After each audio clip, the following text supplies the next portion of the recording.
প্রধানমন্ত্রী হিসেবে নরেন্দ্র মোদী দায়িত্ব নেওয়ার পর থেকে দেশের চেহারা পাল্টে গেছে। উন্নয়ন ও মানুষের সেবায় কোনো রকম রাজনীতি নেই, সেটা প্রধানমন্ত্রী বুঝিয়ে দিয়েছেন। রেশন শপের মাধ্যমে গোমতী দুগ্ধজাত পণ্য দেওয়া কর্মসূচির সূচনা করে বললেন মুখ্যমন্ত্রী ডক্টর মানিক সাহা।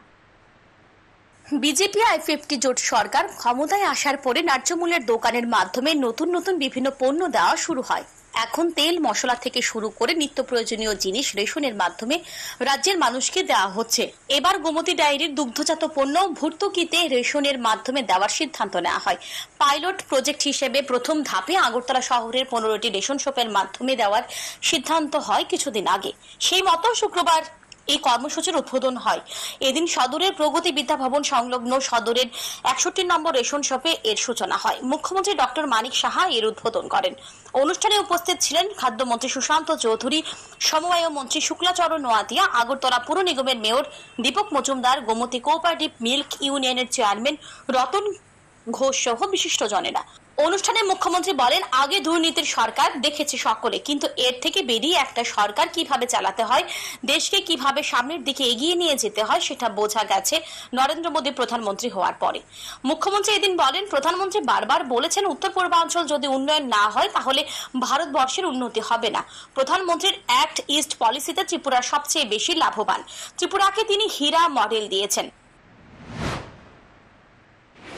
আমাদের নর্থ ইস্ট যদি ডেভেলপ না হয় তো ভারতবর্ষ ডেভেলপমেন্ট হবে না, এবং সেই দিশায় কাজ করছেন আমাদের ত্রিপুরা। বিশেষ করে উনার যে অ্যাক্ট ইস্ট পলিসি, সেই পলিসিতে আমরা সবচেয়ে বেশি লাভবান।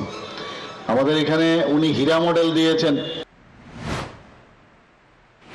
মুখ্যমন্ত্রী এদিন আরো বলেন, শিক্ষা, স্বাস্থ্য সহ সব দিকে শক্তিশালী করা হয়েছে। ত্রিপুরা থেকে বর্তমানে রোগী রেফারের সংখ্যা কমে গেছে বলে মুখ্যমন্ত্রী দাবি করেন। এদিন ত্রিপুরা এডুকেশন হাব, স্বাস্থ্য হাব গড়ে তোলার চেষ্টা করা হচ্ছে। রাজ্যের খেলোয়াড়দের মধ্যে প্রতিভার অভাব নেই, প্রয়োজন তাদের সুযোগ করে দেওয়া। সেই ব্যবস্থা বর্তমান সরকার করছে। ওনার সময়ে এখানে বিভিন্ন জায়গায় আমরা যে ফুটবল গ্রাউন্ড, কোনোদিন আমরা ভাবিনি, সিনথেটিক ফুটবল গ্রাউন্ড আমরা করেছি। আমরা বিভিন্ন ট্র্যাক আমরা করেছি, সিনথেটিক ট্র্যাক, হকি গ্রাউন্ড আমরা করেছি।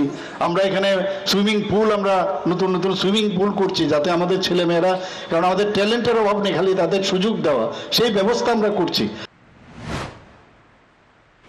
রেশন শপের মাধ্যমে লোকজনের মধ্যে ভর্তুকিতে দুগ্ধজাত পণ্য সরবরাহের ফলে উপকৃত হবেন মানুষ।